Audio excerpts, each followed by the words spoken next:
నాకెందుకో కానీ ఏబిఎన్ రాధాకృష్ణని చూస్తుంటే రామోజీరావు గారు బతికి ఉన్నప్పుడు వైఎస్ఆర్ కాంగ్రెస్ పార్టీ అధికారంలో ఉన్నప్పుడు అప్పుడు సిఐడి అధికారులు విచారణ కోసం వెళ్తే అప్పుడు మన ఈనాడు రామోజీరావు గారు చేసినట్టు యాక్టింగ్ చూశారు కదా. బెడ్ మీద పడుకొని అబ్బా ఆ సీన్లు ఇంకా చాలా గుర్తొస్తున్నాయి. చూశారు కదా, బెడ్ మీద పడుకొని అంట ఇంకా లేలేని పరిస్థితి, ముక్కుల్లోనే మాట్లాడుతూ ఉంటాడు, నోటి నుంచి మాటలు కూడా రావు. ఆ బెడ్ సన్నివేశాలు మీరు అందరూ కూడా చూశారు కదా. నాకెందుకు ఆ బెడ్ సన్నివేశాలన్నీ కూడా ఈరోజు జగన్మోహన్ రెడ్డి గారి ఇంటర్వ్యూ అది ఆయన అదే ఒక ఆయన కార్యకర్తను ఉద్దేశించి మాట్లాడేటప్పుడు అవన్నీ గుర్తొచ్చాయి. ఎందుకో మళ్ళీ రాధాకృష్ణకి ఏమైనా సరే ఆ గతి పడుతుందా, పట్టేటట్టుగానే ఉంది, జరగబోతుంది అన్నట్టుగా అనిపిస్తుంది. సినిమా అయితే కొంచెం ట్రైలర్ అయితే ముందుగానే బాగా జగన్మోహన్ రెడ్డి గారు చూపించేశారు, కానీ సినిమా మాత్రం ముందు ఎలా ఉంటుంది అనేది మాత్రం చూడాలి, చాలా గమ్మత్తుగా ఉంటుంది. ఎనీహౌ, ఏబిఎన్ రాధాకృష్ణ, వెంకటకృష్ణ ఇప్పటికే సరే మారండి, లేదు మేము ఇలానే ఉంటాము అంటే మాత్రం మీ కర్మ. ఇంకా నిన్న ఈరోజు మన వెంకటకృష్ణ అంటున్నాడు, వైసీపీ గూండాలు, వైసీపీ రౌడీలు మా ఆంధ్రజ్యోతి కార్యాలయం మీద దాడి చేశారు, గూండాలు రౌడీలు దాడి చేశారు అని చెప్పేసి మాట్లాడుతున్నాడు. దాడి అంటే ఏమంటారు దేశం రాధాకృష్ణ? అదే సాక్షి కార్యాలయం మీద తెలుగుదేశం పార్టీ నాయకులు చేశారు కదా, తగలబెట్టేశారు కదా, దాన్ని దాడి అంటారు. అంబటి రాంబాబు గారు ఇంటి మీద చేశారు కదా దాన్ని దాడి అంటారు. అదేవిధంగా ఆయన జోగి రమేష్ గారు ఆయన ఇంటి మీద పెట్రోల్ పంపులు వేశారు కదా, దాన్ని దాడి అంటారు. అదేవిధంగా గెలిచిన వెంటనే వల్లభనేని వంశీ గారి ఇంటి ముందు, కొడాలి నాని గారి ఇంటి ముందు దాడి చేశారు కదా, దాన్ని దాడి అంటారు. వాటిని దాడి అంటారు, వాటిని నిరసన అనరు.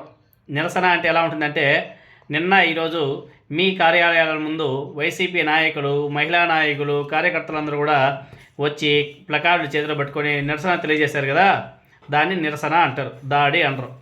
మీ మీ మీ బ్రోకరేజం ఇంకా మారలే, బుద్ధి ఇంకా కూడా అరే తప్పు జరిగింది మారదాము అని చెప్పేసి మాత్రం మీ బుద్ధి మాత్రం మార్చుకోరే. మరి తప్పుడు మాటలు, తప్పుడు వ్యాఖ్యలు ఎందుకు? వెంకటకృష్ణ, బూతుకృష్ణ, అదేవిధంగా ఇంకా మన రాధాకృష్ణ ఎందుకు తప్పుడు మాటలు మాట్లాడి వైసీపీ మీద పదే మాట్లాడుతున్నారు? మళ్ళీ వైఎస్ఆర్ కాంగ్రెస్ పార్టీ నాయకుడు వర్రా రవీంద్రారెడ్డి గారికి సంబంధించినటువంటి పోస్టుల్ని మళ్ళీ ఇప్పుడు గుర్తు చేస్తున్నారు.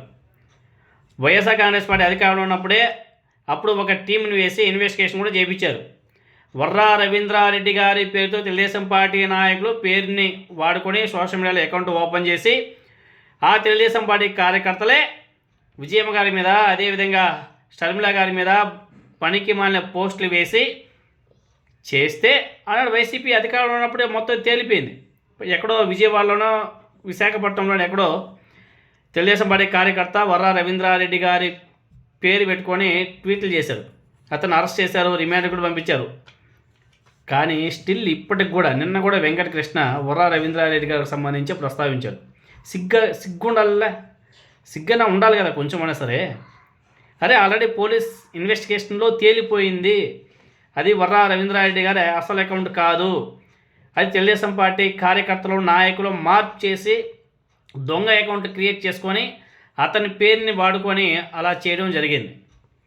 ఇంత దుర్మార్గంగా, ఇంత నికృష్టంగా, ఇంత నీచంగా చేసినప్పుడు తెలుగుదేశం పార్టీ కార్యకర్తలని మళ్ళీ వెనకేసుకొస్తూ ఈ బూతిగిట్టిగాడు రాస్తున్నటువంటి రాతలు, చూపిస్తున్నటువంటి మాటలు, ఆ వెంకటకృష్ణ వాడు ఏమి తింటాడో ఇంకా బాగుండదేమో ఇంకా. కాబట్టి నాకు ఈ రాధాకృష్ణ, ఈ వెంకటకృష్ణ వీరిద్దరి పరిస్థితి చూస్తుంటే మాత్రం రామోజీరావు గారు మాత్రం చాలా బాగా యాద వచ్చాడు. అందుకే చెప్పేది మన TV5 మూర్తి గారు చెప్తుంటారు కదా, చాలా కాలం యాది ఉంటుంది. ఈరోజు జగన్మోహన్ రెడ్డి గారు ఇచ్చినటువంటి వార్నింగ్ మాత్రం నెక్స్ట్ వైసీపీ అధికారంలోకి వస్తే మాత్రం రాధాకృష్ణ పేరు కూడా చాలా బాగా యాది ఉంటుంది, మామూలు గుడి గారు. ఆ యాది కోసమే చాలామంది వైసీపీ కార్యకర్తలు, నాయకులు వాళ్ళంతా కూడా వేచి చూస్తున్నారు. మరి ఆ అవకాశం కోసం చూస్తున్నారు. నా బిడ్డ పరిస్థితి మాత్రం చాలా తీవ్రంగా ఉంటుంది, మామూలు కూడదు. ఎందుకంటే జగన్మోహన్ రెడ్డి గారు వన్స్ చెప్పాడంటే మాత్రం సిచ్యువేషన్ ఎలా ఉంటుందో తెలుసు కదా.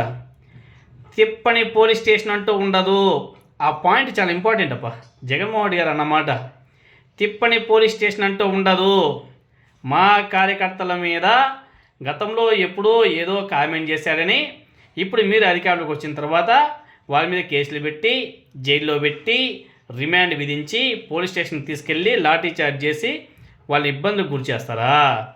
ఏం మీకు తెలిసినటువంటి విద్య మాకు రాదా? మీరు నేర్పించేటువంటి విద్య మాకు రాదా? మీరు చెట్టు నాటినారు, అది ఆ విత్తనం నాటారు, అది చెట్టు అవుతుంది కదా, చెట్టు అవుతుంది కదా. మా వాళ్ళకు కూడా తెలుసు కదా, ఆ ఫార్ములా మేము కూడా యూజ్ చేస్తాం కదా. అప్పుడు పరిస్థితి ఎలా ఉంటుంది? మీరు ఓన్లీ ట్రైల్ మాత్రమే చూపిస్తున్నారు, మేము సినిమానే చూపిస్తాము, సినిమా ఫుల్ సినిమా చూపిస్తామని చెప్పేసి జగన్మోహన్ రెడ్డి గారు పదే పదే చెప్తున్నాడు. సినిమా మాత్రం చాలా సీరియస్గా ఉండొచ్చేమో, చూడాలి.